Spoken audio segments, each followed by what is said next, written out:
전라북도 완주 신흥계곡의 맑은 물이 흐르는 구제마을의 깊은 숲속 참선을 위한 불교연수원에 마을 사람들 몇 명이 찾아옵니다. 그들은 불교연수원의 마을 발전 기금을 목적으로 5천만 원을 요구합니다. 연수원은 명확한 계획도 없이 찾아온 이들의 요구를 거절합니다. 그러자 그들은 갑자기 불교연수원이 신흥계곡의 수지를 오염시키고 있다며 시위를 하고 연수원에 들어가는 불교 신도들의 출입을 막았습니다. 이후 완주의 자연을 지키겠다는 단체가 결성되었습니다. 경천면자연지킴위원대. 그러나 경천면 주민이 없어 이름을 바꿉니다. 완주자연지킴위원대 일명 완자킴. 이름이 무색하게 완주군 주민이 거의 없고 대부분 외지인으로 구성된 단체였습니다.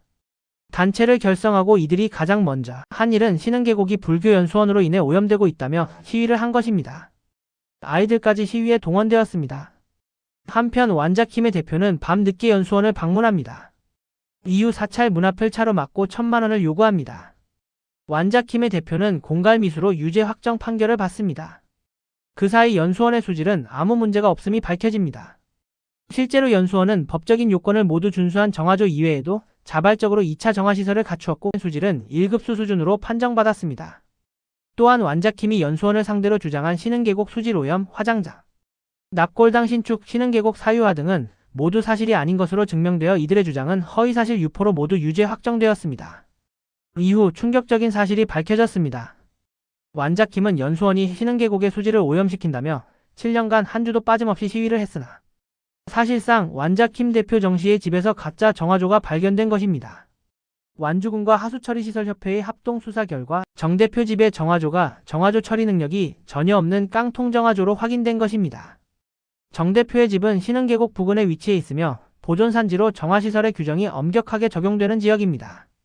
정화조를 준공할 때 정화 기능이 없는 깡통 정화조를 심고 공문서를 허위로 작성한 정황도 함께 밝혀져 큰 충격을 주고 있습니다. 신흥계곡 수질을 살리자며 7년간 환경운동에 앞장선 대표가 신흥계곡으로 8년 이상 오폐수를 지속적으로 방류하고 있었던 것입니다. 그들이 오염되었다고 주장하는 연수원 바로 아래 신흥계곡과 정 대표 집 앞에 신흥계곡의 사진입니다. 2024년 8월 같은 날 촬영된 것입니다.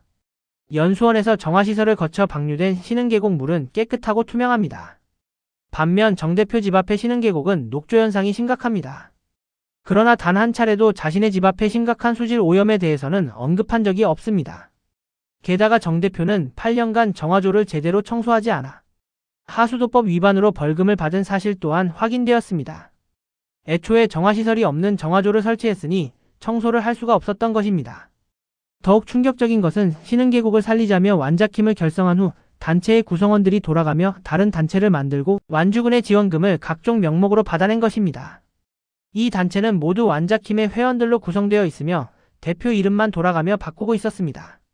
이들 중 한 회원은 완주군 산하기관에 들어가 이들에게 직접 보조금을 지급한 정황도 확인되었습니다.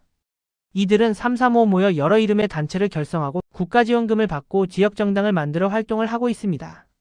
시위가 직업인 이들은 서로의 시위를 지원하고 지역 언론을 조작하며 지역사회를 어지럽히고 있습니다. 완주자연지킴이 연대의 허위사실 유포, 특수폭행 공갈미수, 국가보조금 불법 유용이 모두 유죄로 확정된 가운데 이들의 진짜 목적이 궁금해집니다.